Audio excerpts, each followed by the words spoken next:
नमस्कार, एक बार फिर हम हाजिर हैं आपके पसंदीदा शो शख्सियत दिल से के साथ। यहाँ बातें होंगी दिल से जो पहुँचेगी सीधे आपके दिल तक। मैं हूँ सुमेधा। आज हम आपको जिस शख्सियत से मिलवाने जा रहे हैं वे बाय प्रोफेशन डॉक्टर है, लेकिन इसके साथ साथ एक विचारक, आलोचक, विश्लेषक और उसके साथ साथ सामाजिक चिंतक भी है। उन्हें भीड़ से इसीलिए अलग माना जाता है क्योंकि वे कुछ अलग काम करती हैं। समाज में व्याप्त बुराइयों के लिए, बुराइयों को दूर करने के लिए वे हमेशा डटी रहती है। जी हाँ, यहाँ हम बात कर रहे हैं गायनेकोलॉजिस्ट और social activist doctor Divya Gupta की। मैडम, आपका बहुत बहुत स्वागत है एमपी न्यूज़ के इस खास शो में। Thank you so much Sumedha. आपके कारण आज सब लोगों से मुलाकात होगी, कुछ बातचीत होगी, उसके लिए बहुत बहुत धन्यवाद। आज हम डॉक्टर दिव्या गुप्ता की जिंदगी से जुड़े कुछ अनछुए पहलुओं को जानने की कोशिश करेंगे। आपने अब तक इन्हें एक डॉक्टर के तौर पर देखा है, उन्हें काम करते हुए देखा है, एक सामाजिक कार्यकर्ता के रूप में भी देखा है, लेकिन बहुत अलग अलग दिशा है दोनों। एक मेडिकल सेक्टर बहुत अलग है और सामाजिक कार्य आपका बहुत अलग है। और इतना विचार करना, हर परिस्थिति पर चिंता करना, उस विषय को इतना गहन अध्ययन करना, इन सब विषयों में हम बात करेंगे। लेकिन सबसे पहले आपके बचपन से अब तक का सफर, अब तक का या कहें तो डॉक्टर बनने तक का सफर कैसा रहा?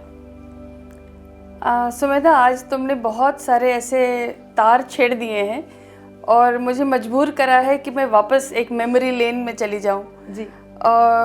कभी बचपना याद आ रहा है तो कभी कॉलेज के वो दिन याद आ रहे हैं, तो अच्छा लग रहा है क्योंकि रोज़ रूटीन में तो हम अपनी सारे काम करते ही रहते हैं और सब बहुत चिंतक के बारे में बात करते हैं और बहुत विषय ऐसे गंभीर होते हैं जिनके बारे में चर्चा होती है। तो तुमने मुझे आज बहुत पीछे, क्या बात है अच्छा लग रहा है जी। लेकिन हम पूरी उम्मीद करेंगे कि हम आपकी जिंदगी के हर पहलुओं को थोड़ा थोड़ा जरूर छू पाएं। मैं कोशिश करूँगी, मैं बिल्कुल कोशिश करूँगी। हम लोग एक जेमिनाई नाम का एक, जैसे मिथुन जिसको हम बोलते हैं, वो एक मेरा जन्म जिस राशि का है उसका शायद यही होता है कि वो लोग बहुत चीज़ों में इंटरेस्ट रखते हैं जी। वैसे ही मेरा ये इंटरेस्ट रहा कि मैं बहुत ही चीज़ों में मेरा इंटरेस्ट रहा है बचपन से ही। I was a very good sports person जी। I played state level badminton जी। तो स्कूल में जब थी तो स्टेट लेवल बैडमिंटन तक खेली, जो मैं अब बिल्कुल भूल चुकी हूँ कि मैं स्टेट लेवल बैडमिंटन चैम्पियन रही हूँ कभी। बड़ी शिद्दत के साथ बड़ा अच्छा खेला करती थी जी। तब सबको ऐसा लगता था कि अच्छा मैं बैडमिंटन में ही अपना करियर शायद बना लूँ। और रोज़ शाम को रिगरस प्रैक्टिस, एक्सरसाइज, काम, पढ़ाई लिखाई सबके साथ जाना जी। यहाँ मैं आपको रोकना चाहूँगी, आपकी स्कूलिंग कहाँ से हुई? तो शुरू की स्कूलिंग डेज मेरी डेली कॉलेज इंदौर से रही जी। और डेली कॉलेज इंदौर की भी एक कहानी सिर्फ इसलिए है कि मेरे दोनों माता पिता टीचर रहे हैं जी। मेरी माँ टीचर थी, पिताजी प्रोफेसर थे। तो हम लोग डेली कॉलेज की फ़ीस तो अफोर्ड नहीं कर सकते थे जी, क्योंकि वो तो बहुत संभ्रांत परिवारों का एक स्कूल है। पर चूंकि माँ वहाँ पढ़ाती थी जी, इसलिए मुझे सौभाग्य प्राप्त हुआ कि मैं डेली कॉलेज में पढ़ूँ और आज ओल्ड डेलियन कहलाती हूँ जी। तो उसके बाद जब माँ ने वहाँ से जॉब छोड़ा तो फिर मुझे स्कूल भी चेंज करना पड़ा और तब मैं सेंट रेफिल्स में रही। वहाँ पे भी कैप्टन थी, सेंट रेफिल्स में आने के बाद भी हेड गर्ल रही और कैप्टन रही। सेंट रेफिल्स का सिर्फ अच्छी बात एक ये है कि बहुत सुखद अनुभव था कि एक बार उन्होंने चीफ गेस्ट बना के बुलाया जी।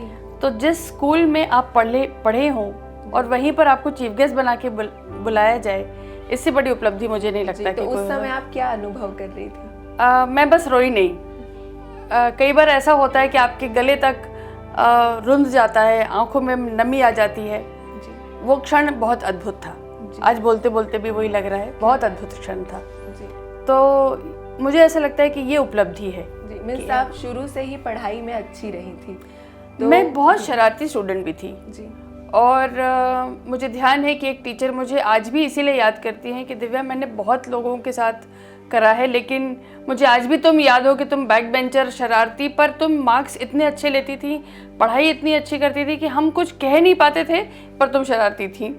तो हमारी कंपटीशन ये चलता था कि जब मैडम क्लास ले रही हों तो बीच में अचार वाला डिब्बा कौन खा के, बीच लेक्चर में कौन खा लेगा। तो वो शर्तें इस तरह की, जैसे जो बच्चे शर्तें लगाते हैं, और वो शर्तें हम जीतते थे। तो ये वो ज़माने थे। तो आपने कहा ना आज अनछुए पहलू, जी तो आज कुछ इस तरह की बातें भी आज हो रही हैं, तो अच्छा लग रहा है। जी। आपके माता पिता दोनों शिक्षक थे जी। तो घर में स्वाभाविक शुरू से ही शिक्षा का माहौल था, तो डॉक्टर बनने के लिए आपको कहाँ से प्रेरणा मिली? This is by chance actually. जी।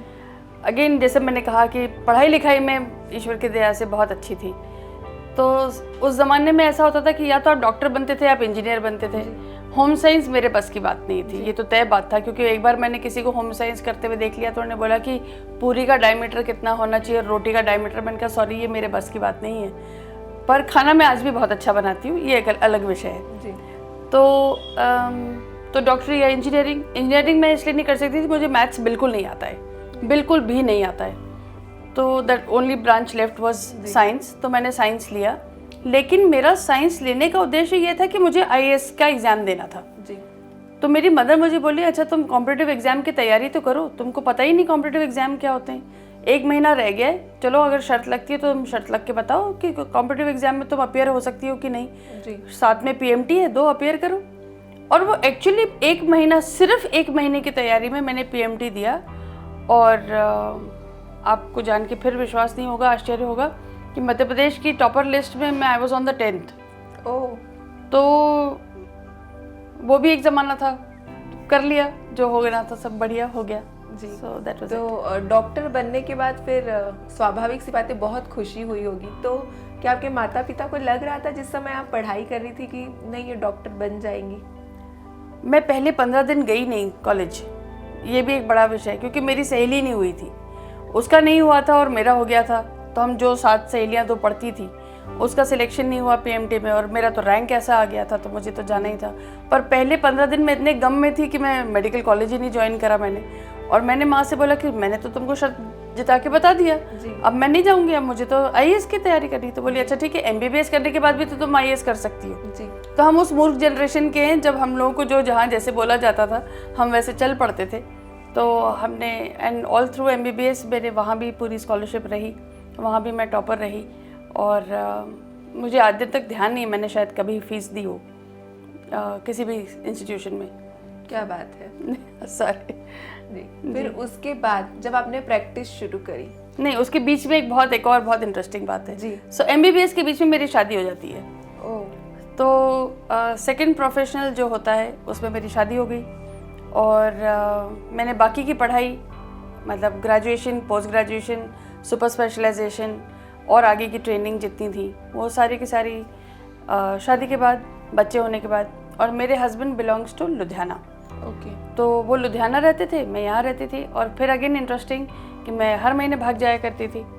तो बैक बेंचर थी, मेरी फ्रेंड मेरे लिए नोट्स लेती थी और मैं भाग जाती थी, 3-4-5 दिन लगा के आती थी। शादी के बाद भी जो पढ़ाई का दौर जारी रहा, तो इसमें फिर कितनी चुनौतियाँ आई? अनइमेजिनेबल है, क्योंकि आप एमबीबीएस की पढ़ाई कर रहे हैं, छोटी मोटी पढ़ाई नहीं है। और इस पढ़ाई को और इस एक एक लाइन के महत्व को समझना, जो टेक्स्ट बुक का महत्व है वो उसको समझना आसान नहीं था। पर अगेन ईश्वर की बहुत कृपा रही है मुझ पर कि उस सारी पढ़ाई को मैंने उतनी संजीदगी से लिया जितना हमको लेना चाहिए। जी। तो जब मैं बहू थी तो मैं बहू थी, और जब मैं पढ़ाई कर रही थी तो मैंने सिर्फ और सिर्फ पढ़ाई करी। जी। तो उस समय स्वाभाविक सी बात है कि शादी हुई होगी, थोड़ा बहुत घर का काम काज और फिर पढ़ाई भी, बच्चे भी, सब कुछ फिर सब में बैलेंस करना कैसे कर पाती थी? तो जब मेरी शायद शादी हुई तो मुझे सिर्फ कुछ बातें खाने के बारे में पता थी। मुझे खाना बनाना तब नहीं आता था, क्योंकि तब मैं सिर्फ 19.5-20 साल की थी जब मेरा विवाह हो गया था, और मुझे खाना बनाना बिल्कुल नहीं आता था। थोड़ा बहुत ज्ञान था। तो ऐसे ससुराल में जब गई मैं, तो उन लोगों को ये पता था कि मेरा बैकग्राउंड क्या है। तो इसलिए मुझे किसी ने कभी इस बात को लेके ना परेशान करा, ना पूछा, ना समझा, ना फोर्स करा कि तुमको बनाना है, करना है। स्वतः फिर आपका इंटरेस्ट होता है, आपका घर होता है। हर महिला के हाथ में मुझे लगता है कि एक मेजरिंग स्पून होता है, जिससे को पता होता है कि नमक कितना डालना है और क्या कितना डालना है, और वो स्वतः सीखती चली जाती है। और जिसको खाने का शौक होता है तो वो तो अपने आप अपना अच्छा खाना बना ही लेता है। तो इसलिए क्योंकि खाने का शौक था तो बनाया भी, तो बहुत अच्छा। और मेरी मदर इन लॉ ने तब मुझे बहुत सिखाया, उन्होंने बहुत बताया। उन्होंने, उनके हाथ का सरसों का साग जैसा वो बनाती हैं, जैसे वो ठेप के मक्की की रोटी बनाते हैं, मेरे जैसी कोई नहीं बनाता। क्या बात है जी। अब यहाँ ये डॉक्टर तक की बात हो गई, आपका सफ़र हमने सुना, लेकिन उसके आगे फिर अचानक मन में समाज के प्रति इतनी चिंता, इतना आपके मन में क्या कहना चाहिए उसे, एक ज्वाला जो भड़की जिसके कारण आज ज्वाला संस्था हमारे सामने है जी। तो ये ज्वाला क्यों भड़की? मुझे ऐसा लगता है कि कुछ चीज़ें ना आपको विरासत में मिलती हैं जी। मेरी माँ और पिताजी दोनों अपने अपने स्तर के और अपने अपने ढंग के कुछ ना कुछ रिबेल थे जी। तो जो रिबेल होता है वो शायद जेनेटिकली मुझ पर आया हो, तो वो आया था। कुछ स्वभाव भी होता है और कुछ आपका फिर पढ़ाई लिखाई करते करते आप कंपैशनेट भी होते जाते हो, लोगों के प्रति आपका विचार बदलता जाता है।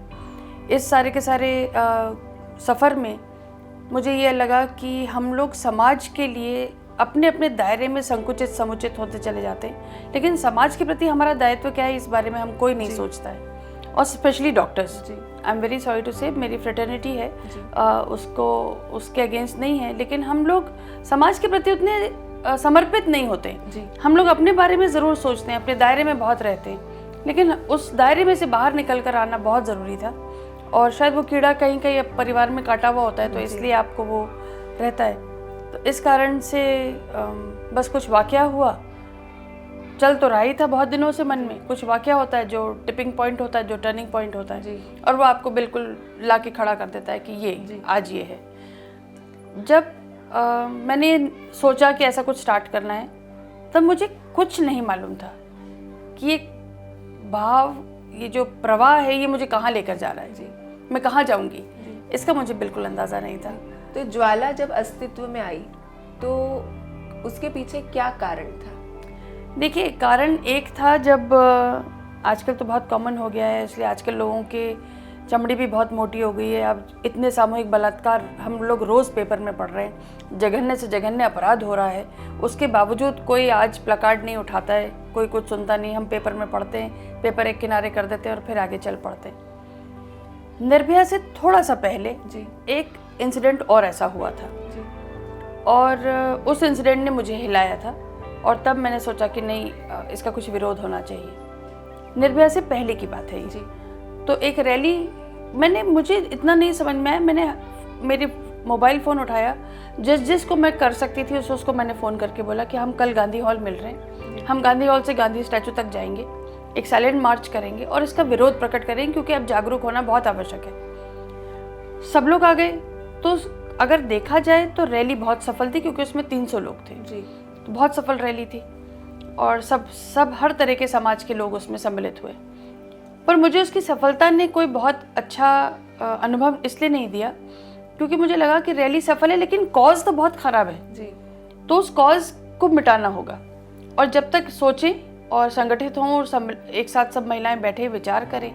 कुछ समाज के अन्य लोग भी थे जिनसे विचार करा कि निर्भया कांड हो गया जी। और फिर तो वो हो गया कि हाँ जी, लेबल ठप्पा ही लगना है कि कुछ ना कुछ तो करना पड़ेगा। हम फिर गए और हमने फिर जाके गांधी स्टैचू पे एक मोमबत्ती जला दी। तो ये तो जवाब नहीं था। मैंने कहा ये रैलियां कब तक करते रहेंगे, इसका जवाब क्या होगा जी। तो ग्राउंड पे क्या करना है हमको। तो फिर विचार आया कि अब कैंडल मार्च नहीं होगी जी, अब सैंडल मार्च होगी। तो हमने सेल्फ डिफेंस लड़कियों को सिखाना शुरू करा। School to school, college to college हम जाने लगे, कैंप्स करने लगे, और लड़कियों को आत्मसुरक्षा और आत्मसम्मान के साथ जीना कितना ज़रूरी है और आपको वो कितना आवश्यक है जी। आज हम आपका काम देख रहे हैं, लेकिन इसमें आपको सबसे ज़्यादा सपोर्ट किसने किया? क्या सोसाइटी ने, फैमिली ने, या आप जिन लोगों के साथ काम कर रहे उन्होंने? देखिए, सपोर्ट हर तरफ का होता है। लेकिन मैं अगर परसेंटेज वाइज करती जाऊँ तो फैमिली से मेरे लिए इसलिए सपोर्ट अच्छा था क्योंकि फैमिली के मेरे दायित्व तकरीबन पूरे हो चुके थे जी। तो इसलिए ऐसा कोई संघर्ष वाला समय नहीं था मेरे लिए, और फैमिली ये समझ रही थी कि ये क्या करने में लगी हुई है। लेकिन दूसरी अच्छी बात ये है कि I am still a working housewife. I still call my self a working housewife. It is all about time management. बिल्कुल। मैं सुबह 10:30 बजे जब तक घर से बाहर निकलती हूँ तब तक मैं एक विशुद्ध भारतीय नारी जी। घर में अपने पूरे कामकाज, मुझे दूध का हिसाब भी चाहिए, मलाई निकली कि नहीं वो चाहिए, मुझे आलू कितने हैं और वो भी मुझे पता होना चाहिए, और सब्ज़ी मैं आज भी खुद लेकर आती हूँ, राशन का सामान मैं आज भी खुद लेकर आती हूँ। तो इस तरह की मुझे रोज़ आटा कितना गूंदा हुआ रखा है और कितना होगा और इसमें कितनी रोटी बनेगी, ये सब चीज़ें। आपके परिवार में कौन कौन है अभी? तो मैं और मेरे पति हैं, मेरी माँ, मेरी मदर साथ में रहती हैं जी। और मेरा बेटा है, बहू है, और अभी लॉकडाउन के कारण मेरी बेटी का कॉलेज था तो वो भी यहाँ आई हुई थी, तो इसलिए हम लोग सब लोग हैं यहाँ पर। तो सुबह का समय मेरा टोटली किचन और घर गृहस्थी, मैं आज भी साबुन में कपड़े खुद ही भिगोती हूँ और खुद ही उसको डाल के आती हूँ। तो इस तरह के छोटे मोटे काम जो घर के होते हैं जवाबदारी के, मैं चाहती हूँ कि मैं खुद ही करूँ, और एक बार सुबह सारा मैनेजमेंट हो जाता है फिर उसके बाद दिन चलता रहता है, ऑटो मोड पे चल जाता है फिर तो। जी। तो इसके बाद आपने ज्वाला के बाद में आपने काम शुरू किया रद्दी पेपर इकट्ठा करने का, प्लास्टिक मुक्त शहर, जी। जो कि अब प्लास्टिक मुक्त भारत हो चुका है स्वच्छ भारत अभियान के तहत। तो आपको कितनी खुशी हुई कि जब आपका जो कॉन्सेप्ट था वो भारत सरकार ने अपना लिया? जब शुरू हुआ था, जब मैंने इसकी कल्पना करी थी, तब मैं बहुत स्ट्रगल करा, बहुत भटकी और बहुत लोगों को समझाने की कोशिश करी जी। कि देखिए आप लोग मत करिए क्योंकि आप ऐसा कर रहे हैं, पॉली बैग्स बहुत ख़राब हैं। लेकिन पॉली बैग बहुत सस्ता था और ये बहुत अच्छा विकल्प था। किसी ने कल्पना भी नहीं करी थी कि कपड़े का थैला या न्यूज़पेपर का बैग यूज़ करा जा सकता है। आज भी नहीं कर रहे हैं, आज भी हम एक नॉन वोवन वाला जो एक मटेरियल है उस मटेरियल पे काम करते हैं। जो नॉन वोवन वाला है वो प्लास्टिक से भी गया गुजरा मटेरियल है, लेकिन वो कहाँ से आया, किसने इंट्रोड्यूस करा, किस तरह से प्रचलित हुआ नहीं पता है। पर जिस दिन क्योंकि मैं बहुत ऐसे संस्थानों की सीढ़ी चढ़ी, उन लोगों से मैंने समझाने की, बताने की कोशिश करी, लेकिन लोगों ने उस समय धक्के मार के बाहर निकाल देते थे कि क्या है ये, अगली सा पेपर लेकर आ जाती हो। और तो 3 महिलाओं को मैंने फिर भी तैयार करा, फिर 5 को तैयार करा, फिर 10 को तैयार करा, फिर हमने कुछ समूह बनाने शुरू करे। फिर अल्टीमेटली जब भारत सरकार की तरफ से आया तब वो लोगों ने ढूंढा कि अरे वो एक औरत आती थी यार, वो बोलती थी कि वो पेपर बैग। आपने पूरी तरह से बस्तियों में जाकर काम किया, जिन बस्तियों में कोई नहीं जाता, वहाँ की महिलाओं को अवेयर किया। तो उस समय कितना चैलेंजिंग था कि जब आप जाकर 1-to-1 महिलाओं से मिलती होंगी, तो स्वाभाविक सी बात है कि उन लोग के घरों में महिलाओं को एकदम इतनी आज़ादी नहीं रहती निकलने की, तो आपको कन्विंस करने में कितनी समस्या? हम बहुत सारी जगह ऐसे भटके और किसी के भी घर चले जाए, कोई एक पहचान का मिलता था तो मैं उसको बोलती थी अपने आसपास की गली की 20 महिलाओं को इकट्ठा कर लूँ, मैं आ जाऊँगी। मुझे कभी कभी आश्चर्य भी लगता था कि मैं I am a gynaecologist, I am a super specialised, I am the first person to have the training of IVF in Indore.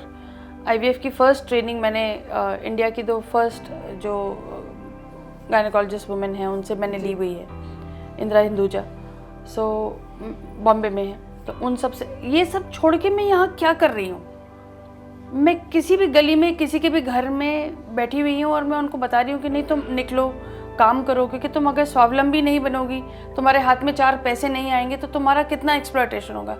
लेकिन एंड ऑफ द डे मुझे बड़ा सेटिस्फैक्शन मिलता था कि वो एक महिला जिसके चेहरे पर ये आशा की एक किरण दिखाई देती है कि हाँ शायद मेरी तकलीफें अब खत्म होने वाली हैं, उसने मेरे को कोई ऐसा केस आपके सामने आया जिसने आपको वाकई में आपकी आत्मा को झकझोर दिया हो कि आपको लगा हो कि नहीं, शायद अगर मैं ये काम नहीं करती तो इसका मुश्किल था इस महिला का? मुझे भी नहीं पता था एक्चुअली, पर एक महिला यहाँ पर आई और हम लोग कई बार 5 तारीख हमारा एक पे डे टाइप होता है जिसमें हम लोग सब बैठते हैं साथ में, और हम जो महिलाएं पेपर बैग बना के लाती हैं उनको हम उनका पैसा उस दिन देते हैं जी।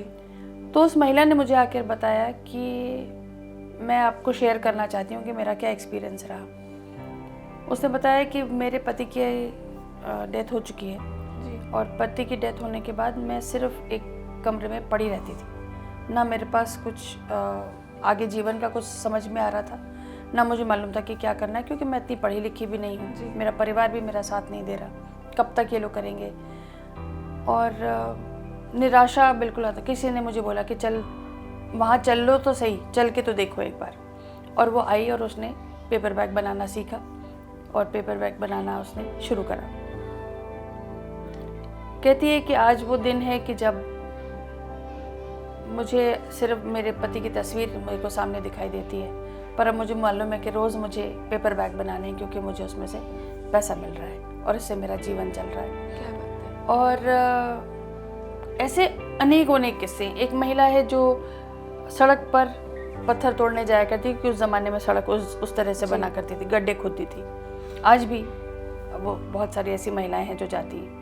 अब वो थोड़ी सी बुजुर्ग हो गई है, वो गड्ढा खोदने लायक नहीं बची, अब उसकी कमर दुखती है, वो गड्ढा नहीं खोदने जा सकती, पर घर पे कमाना तो है, कमाना चाहती है, उसकी इज्जत नहीं होगी अगर उसके हाथ में कुछ। कितनी महिलाएं इस तरह से स्वावलंबी बन चुकी है? अगर मेरा डेटाबेस चेक करें तो 500 महिलाओं का डेटाबेस है मेरे पास जो हमसे सीख के गई, काम करी। पर महिलाओं का थोड़ा सा कुछ ऐसा रहता है कि कभी वो इस तरफ रहती हैं, कभी किसी ने उनको बोल दिया कि अगरबत्ती बनाने चलो, फिर किसी ने बोल दिया कि अच्छा लाइट बनाने चली चलो, तो फिर इधर छोड़ देती हैं, फिर उधर चली जाती हैं, फिर वापस याद आता है, फिर वापस इधर आ जाती हैं। कुछ महिलाओं भी जैसे लॉकडाउन के टाइम था तो कुछ वो मजदूर अपने अपने गाँव निकल गए, तो उस तरह से हुआ।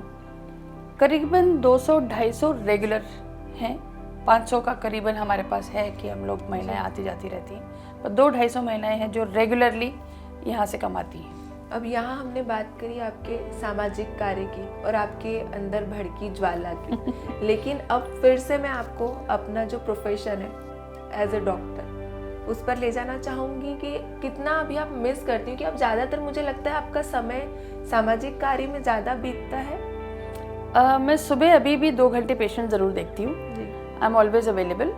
और ईश्वर की कृपा से लोग आज भी सूंघते सांगते चले ही आते हैं कि मैम कहाँ बैठे हैं और दिखाना है, क्योंकि पहली डिलीवरी हुई थी। अभी 3 दिन पहले की बात है, जिस महिला की मैंने पहली डिलीवरी करी थी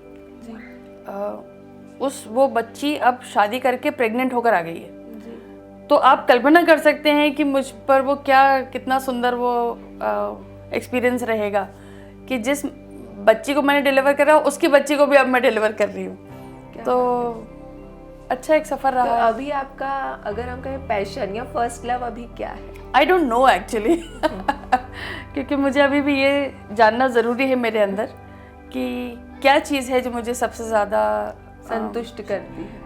सब तरफ है, क्योंकि संतुष्टि तो काम तो बहुत करना है। मैं हमेशा यही बोलती हूँ कि the woods are lovely dark and deep and miles to go before I sleep. तो बहुत जाना तो बहुत है, काम अनंत है, अथाह है, इसलिए अभी शायद विश्राम का समय नहीं है, लेकिन विश्राम आ भी जाए तो भी कोई दिक्कत नहीं है। इतनी ओजस्वी वक्ता है आप, चिंतक है, विश्लेषक है, तो इतना सब कुछ आपने कैसे समेट लिया है? क्या इसके लिए बहुत अध्ययन करती हैं या ये विरासत में मिली हुई चीज़ है? मुझे ऐसा लगता है कि मैं कभी कभी अभी मैं बहुत आई वॉज अ वेरी जैसे कि किताब का कीड़ा, मेरे को बहुत पढ़ने का शौक़, बहुत ज़्यादा।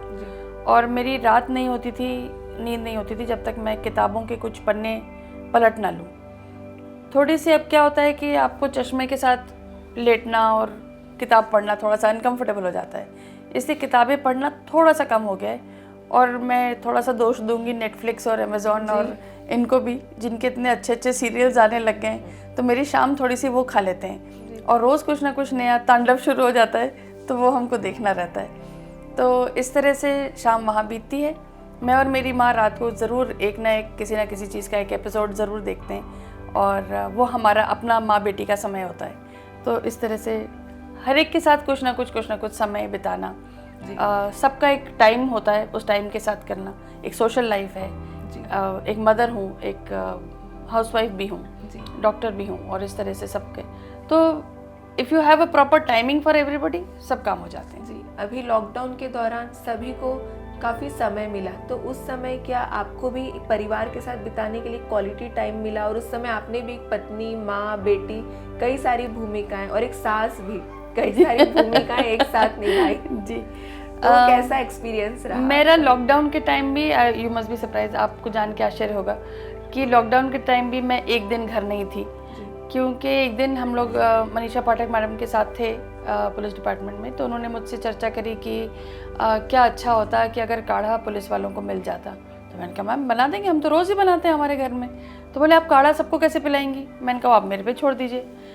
तो उसी टाइम मैं वहाँ से ऑफिस से निकली और मैंने बड़े बड़े 2 पतीले कहीं ऑर्डर करे, हमारे पहचान के थे, वो उनकी फैक्ट्री है पतीले की बर्तन बनाने की। तो मैंने उनसे कहा साहब के पास सबसे बड़ा पतीला साइज़ का जो है वो भेज दीजिए। 2 पतीले हमने बनवा लिए, बिस्लरी के जार्स हमने ख़रीद लिए। ये लॉकडाउन के बिल्कुल बीच दौरान की बात है। और हमने मसाला बनाया मैंने। और हम रात को भिगो देती थी पानी, सुबह उठ के हम काढ़ा बनाते थे। और फिर मैं पुलिस थानों में जाके सब पुलिस वालों को काढ़ा पिला के आती थी। तो पूरे लॉकडाउन मेरा सबसे बड़ा काम तो ये था। तो चाहे वो पंडरीनाथ हो, चाहे अन्नपूर्णा हो, चाहे खजराना हो, चाहे छावनी हो, सुदूर कनाड़िया हो, राऊ हो, तो कहीं पे भी हो, ये मेरा सबसे बड़ा काम था ड्यूरिंग द लॉकडाउन। और ज्वाला में मास्क बन रहे थे तब, तो लगातार महिलाएं मास्क बना रही थी और मास्क हो रहा था। तो कई बार तो ऐसा हुआ कि मुझे महिलाओं को घर से लेकर आना पड़ता था, और तब मैं उनको अपनी गाड़ी में लेकर आती थी। यहाँ हम लोग बैठ के मास्क बनाते थे, फिर वापस हम लोग थोड़ी दिन काम करते थे, फिर मैं उनके घर छोड़ने जाती थी। अच्छा माहौल था। तो मुझे लॉकडाउन तो मुझे बिल्कुल नहीं, किसी एक भी दिन घर नहीं बैठी। और हमेशा डर ये रहता था कि किस दिन कोरोना अगर मेरे घर आ गया और मेरे कारण आया तो ये लोग सब मुझे मार डालेंगे क्योंकि मेरे कारण आ रहा है। लेकिन फॉर्चुनेटली मेरे कारण नहीं आया। मेरे पति को, मेरी डॉटर इन लॉ को और मेरे बेटे को ज़रूर हुआ, लेकिन उन लोगों को मैंने बहुत अच्छा, हम लोग ने घर पे ही मैनेज करा। और सब तीनों अब स्वस्थ हैं। तो खाना बनाना, बोर्ड गेम्स खेलना, ये सब करना खूब करा। और मैंने खाना फिर बहुत बनाया। तो लोगों ने वेट कम करा था, मैंने वेट बढ़ाया। क्या बात है। इंदौर आपकी जन्मभूमि भी है और कर्मभूमि भी जी। तो कितना आपको लगाव है, क्योंकि आपके सभी जितने प्रोजेक्ट्स है वो आप इंदौर पर ही नहीं, मेरा बहुत मन तो है कि बहुत डाइवर्सिफाई करूं। और कहीं कहीं से कॉल्स भी आते हैं। एक इंटरेस्टिंगली एक आसनसोल से कहीं से कॉल आ गया कि साहब ज्वाला की एक ब्रांच बनाइए साहब। एक किसी का गोवा से फ़ोन आ गया कि मेरे को ज्वाला की एक ब्रांच बनानी। तो कोई दिक्कत नहीं, आप बिल्कुल बनाइए। हम तो चाह रहे हैं कि महिलाओं को, देखिए ये मेरा कोई कॉपीराइट नहीं है, मैं कोई कोका कोला नहीं हूँ कि मेरा सिर्फ कॉपीराइट मेरा होगा। मेरा मतलब सिर्फ ये है कि महिलाओं का उत्थान होना है। वो कहीं भी हो, किसी भी कारण से हो, किसी भी विषय से हो, उत्थान हो। महिला है जो वो स्वावलंबी हो, जो फाइनेंशियली एम्पावर्ड होगी तो वो एम्पावर्ड होगी। तो इसलिए चाहती हूँ कि ये डाइवर्सिफाई हो, जहाँ जहाँ तक बात जा सकती है जाए। अभी इस समय डॉक्टर दिव्या गुप्ता के मन में कौन सी ज्वाला है, आगे और क्या करना है? As I said, too many things in up my sleeve. आपको अगर थोड़ा सा मुझे कष्ट होता है बताते हुए, क्योंकि रात के 2-2 बजे भी मुझे कॉल आए हैं। इसलिए नहीं कि मुझे कोई पेशेंट को डिलीवर करना है जी। अब कॉल्स किस लिए आते हैं कि मुझे मेरे पति ने घर से बाहर निकाल के खड़ा कर दिया है, मेरे हाथ में एक छोटा सा बच्चा है, मुझे नहीं मालूम इस रात के अंधेरे में मैं कहाँ जाऊँ। मैंने अभी गूगल NGO करा और आपका नाम आया, मैम क्या आप मुझे कहीं रख सकती हैं? और ये एक दिन की कथा और कहानी नहीं है। आए दिन मुझे ये फ़ोन आते हैं, आए दिन लोगों के फ़ोन आते हैं कि मैडम किसी को यहाँ किनारे पे, वो पुल के किनारे बैठी हुई है, बस कूदने वाली थी, हमने उसको रोक लिया, तो क्या कोई जगह है आपको रखने के लिए? तो अब मन में इच्छा होती है कि ऐसा कहीं कुछ एक हॉस्टल तैयार करूं, जहाँ पे ऐसी कोई महिला को कम से कम थोड़े दिन के लिए, जब तक वो अपने आप को संभाल सके, जब तक उसको कोई ठिकाना ना हो जाए, जब तक उसकी शायद कोई जॉब ना हो जाए, तब तक उसको एक आसरा सहारा 10 दिन 15 दिन के लिए दे दूं, ताकि वो फिर स्टॉप गैप फिर कहीं और चली जाए। तो ऐसा कुछ एक भी चाहती हूँ कि ऐसा तैयारी हो जी। अब चलते चलते मैं आपसे और कुछ पूछना चाहूँगी। ज़रूर। हमने आपकी मेडिकल क्षेत्र की बात की, सामाजिक कार्य की बात की, आपके विषयों की चिंतक विश्लेषक होने की बात की। इसके अलावा भी डॉक्टर दिव्या गुप्ता एक अपने आप में बहुत एक व्यक्तिगत तौर पर क्या सोचती हैं, क्या करती हैं जब वो सिर्फ और सिर्फ जब खुद के साथ होती है? आपको क्या करना पसंद है? मैं म्यूज़िक लवर हूँ जी।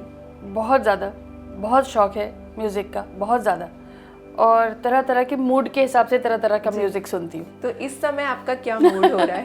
कभी तो चली जाती हूँ तो कबीर सुनती हूँ जी। तो बहुत उस तक पहुँच जाती हूँ। सूफ़ी मुझे बहुत पसंद है, सूफ़ी चली जाती हूँ। एक ज़माना था जब गज़लें बहुत सुना करते थे, अब तो गज़लों का ज़माना नहीं रहा।